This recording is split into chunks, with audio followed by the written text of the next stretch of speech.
c'est l'objet de la saisie des unités de la subdivision de Matam lors d'une opération très grande qu'on a entamée ces derniers jours sur toute l'étendue de la région de Matam. Vous voyez de vous-même les résultats extrêmement importants de la région qui révèlent tout au moins un courant de fraude et de contrebande relativement important qui a cours dans la région.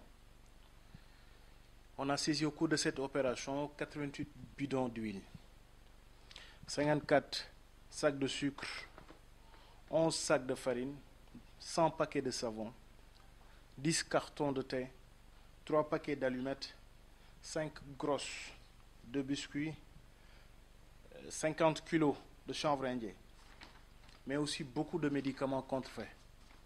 Ces résultats sont le fruit du travail des unités qui sont placées sous mon autorité, notamment la brigade de Ourossogui, celle de Matam et du poste de Semmé, qui constituent les unités opérationnelles de la subdivision de Matam.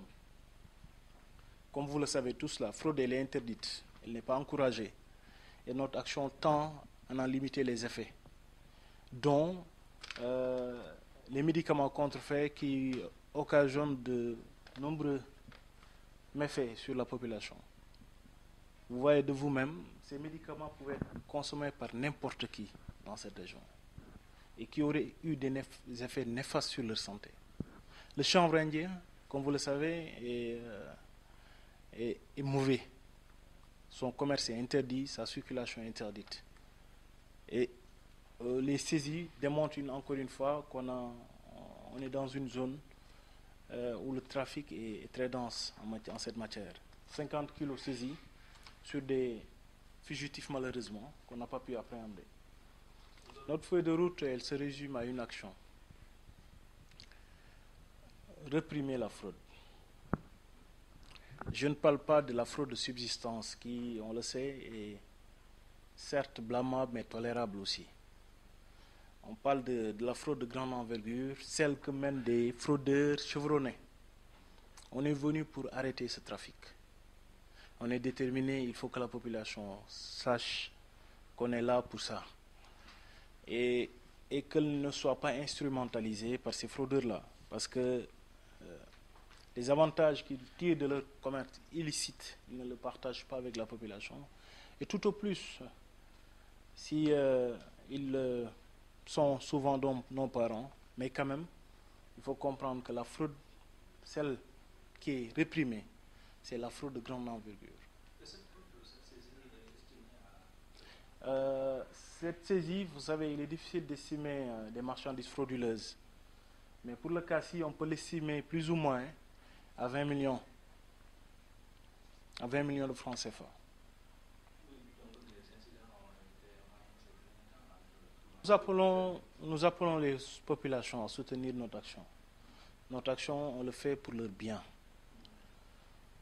On le fait aussi pour protéger l'économie sénégalaise des méfaits de la fraude. On le fait pour protéger la population des méfaits de la drogue et des médicaments contrefaits. On estime en Afrique de l'Ouest qu'il y a 20 à 40% de médicaments contrefaits en circulation. Les perspectives pour la région, c'est de continuer dans cette dynamique, mais surtout appeler la population à plus de collaboration. Cette fraude n'a été saisie que grâce à la collaboration de la population. C'est elles qui nous ont donné des informations. On ne peut pas être partout pour une superficie de plus de 25 000 km².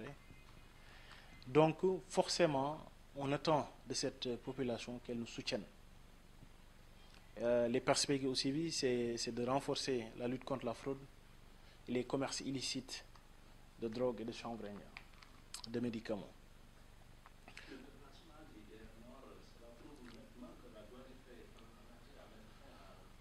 Oui, on s'en réjouit que nos autorités nous soutiennent.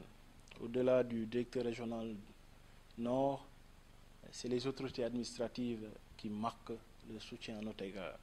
C'est aussi les autorités supérieures. Nous, on est des missionnaires. On agit sous le contrôle et la supervision de nos autorités, qui nous apportent exactement leur soutien.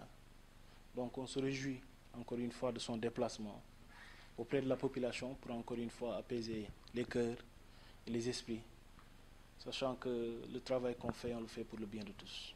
Merci.